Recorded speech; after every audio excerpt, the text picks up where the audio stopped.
ଦ୍ୱାଦଶ ରାଶିଚକ୍ରର ଚତୁର୍ଥ ରାଶି କର୍କଟ ରାଶି ପାଇଁ 2025 ମସିହା ମାର୍ଚ୍ଚ ମାସର ରାଶିଫଳ କିପରି ରହିବ? ବୈଦିକ ଜ୍ୟୋତିଷ ଶାସ୍ତ୍ର ଅନୁଯାୟୀ ଚନ୍ଦ୍ର କର୍କଟ ରାଶିର ଅଧିପତି ହୋଇଥିବା ବେଳେ ଜାଣିବା ମାର୍ଚ୍ଚ ମାସରେ କର୍କଟ ରାଶିଜାତ ବ୍ୟକ୍ତି ସ୍ୱାସ୍ଥ୍ୟ, ଶିକ୍ଷା, ଅର୍ଥ, କର୍ମ, ପ୍ରେମ, ବିବାହ ଏବଂ ଘର ଓ ପରିବାର କ୍ଷେତ୍ରରେ କ'ଣ ସବୁ ଫଳ ପାଇବାକୁ ଯାଉଛନ୍ତି। ଜୟ ଜଗନ୍ନାଥ। ନମସ୍କାର, ମୁଁ ତପନ ଡାଇଜେଷ୍ଟକୁ ଆପଣଙ୍କୁ ସ୍ୱାଗତ।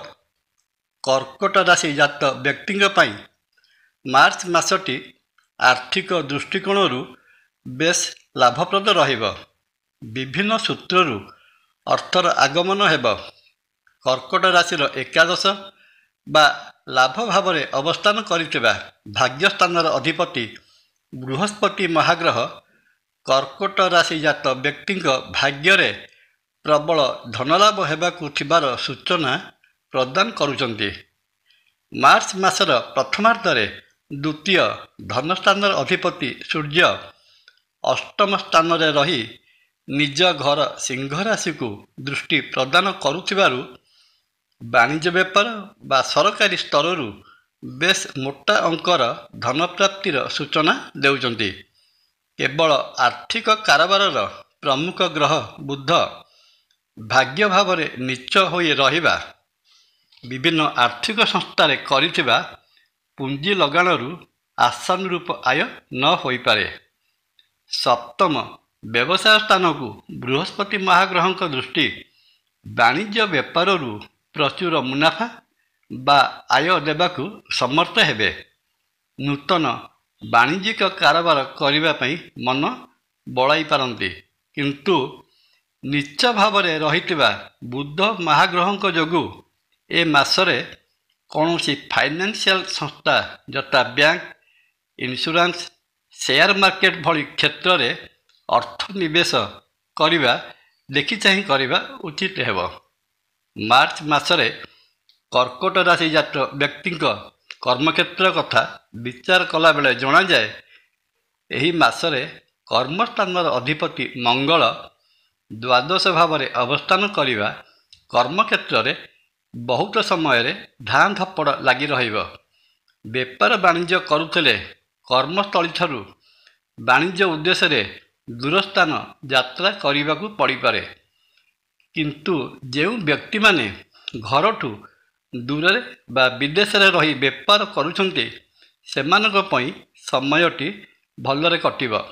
ଦ୍ୱାଦଶ ବା ବ୍ୟୟ ଭାବରେ ଥିବା ମଙ୍ଗଳ କର୍ମକ୍ଷେତ୍ରରେ ଝଗଡ଼ା ସୃଷ୍ଟି କରାଇପାରେ। ଅନାବଶ୍ୟକ ଭାବେ ବେପାର ପାଇଁ ବିଭିନ୍ନ ସ୍ଥାନ ଭ୍ରମଣ କରାଇପାରେ। ଚାକିରି କରୁଥିଲେ ଯେଉଁମାନେ ଟୁରିଂ ଜବ୍ କରୁଛନ୍ତି ସେମାନଙ୍କ ପାଇଁ ସମୟଟି ବହୁତ ଭଲ ରହିବ। ଯେଉଁ କର୍ମ କରୁଥିବେ ଯେପରି ମେଡ଼ିସିନ ରିପ୍ରେଜେଣ୍ଟେଟିଭ୍, ଇନ୍ସୁରାନ୍ସ ଏଜେଣ୍ଟ, ବିଭିନ୍ନ କମ୍ପାନୀର ପ୍ରତିନିଧି, ଏପରିକି ମଲ୍ଟିନ୍ୟାସନାଲ କମ୍ପାନୀରେ ଚାକିରି ପ୍ରଭୃତି କ୍ଷେତ୍ରରୁ ସେମାନେ ଜବ୍ ସାଟିସ୍ଫ୍ୟାକ୍ସନ୍ ପାଇବା ସହିତ ଚାକିରି କ୍ଷେତ୍ରରେ ସୁନାମ ମଧ୍ୟ ଅର୍ଜନ କରିବେ। ସରକାରୀ ଚାକିରି କରୁଥିଲେ ଟିକିଏ ଅଧିକା ପରିଶ୍ରମ କରିବାକୁ ପଡ଼ିପାରେ। ମାର୍ଚ୍ଚ ମାସରେ ସୂର୍ଯ୍ୟଙ୍କର ଗୋଚରୀୟ ସ୍ଥିତି କମଜୋର ରହୁଥିବାରୁ ସମୟରେ କର୍ମକ୍ଷେତ୍ରରେ ଅପଦସ୍ଥ ହେଲା ଭଳି ଅବସ୍ଥା ଉପୁଜିବ। ଉପରିସ୍ଥ ଅଧିକାରୀ ଆପଣଙ୍କ କାମରେ ସନ୍ତୋଷ ବ୍ୟକ୍ତ କରି ନ ପାରନ୍ତି। ମାସର ଶେଷ ଭାଗରେ କର୍ମକ୍ଷେତ୍ରରେ ସ୍ଥାନାନ୍ତରର ଯୋଗ ଦେଖାଯାଉଅଛି।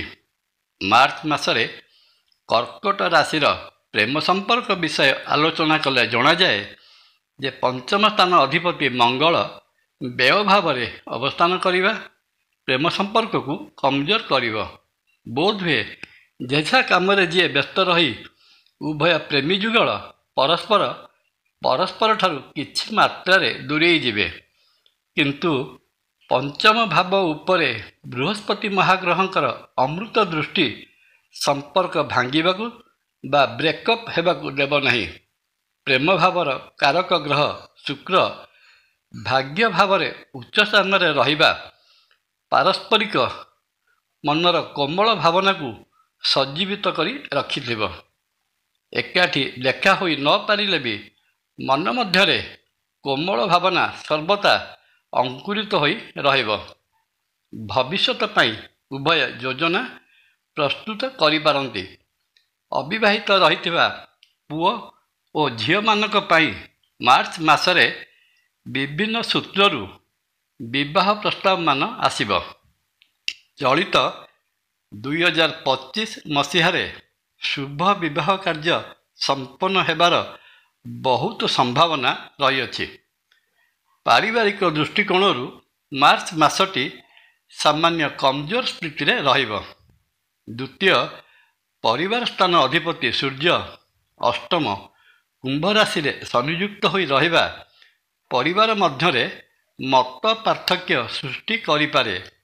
ମଙ୍ଗଳଙ୍କ ଦୃଷ୍ଟି ଏହି ସ୍ଥାନ ଉପରେ ରହୁଥିବାରୁ ପରିବାରରେ କଳି ଝଗଡ଼ା ଘଟିବାର ବହୁତ ସମ୍ଭାବନା ରହୁଅଛି।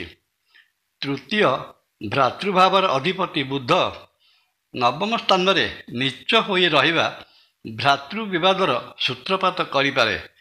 ଅବଶ୍ୟ ନବମରେ ଉଚ୍ଚସ୍ଥ ଶୁକ୍ର ସମସ୍ୟାକୁ ସମାଧାନ କରିଦେବ। ବନ୍ଧୁ ପରିଜନଙ୍କ ହସ୍ତକ୍ଷେପରେ ପୁଣି ପରିବାରରେ ସମସ୍ତେ ଏକାଠି ହୋଇଯିବେ। ମୀନ ରାଶିରେ ଉଚ୍ଚ ଭାବରେ ରହିଥିବା ଶୁକ୍ର ଘରେ ଶୁଭ କାର୍ଯ୍ୟର ସୂଚନା ଦେଇଥାଏ। ଆଗାମୀ ଦିନରେ ପରିବାରରେ ମାଙ୍ଗଳିକ ବା ଶୁଭ କାର୍ଯ୍ୟ ପାଇଁ ଏବେଠୁ ପ୍ରସ୍ତୁତି ଆରମ୍ଭ କରିପାରନ୍ତି। ସ୍ୱାସ୍ଥ୍ୟ ଦୃଷ୍ଟିରୁ ଦେଖିବାକୁ ଗଲେ ମାର୍ଚ୍ଚ ମାସର ପ୍ରଥମ ପକ୍ଷଟି କର୍କଟ ରାଶି ଜାତ ବ୍ୟକ୍ତିଙ୍କ ପାଇଁ ଅନୁକୂଳ ରହିନପାରେ।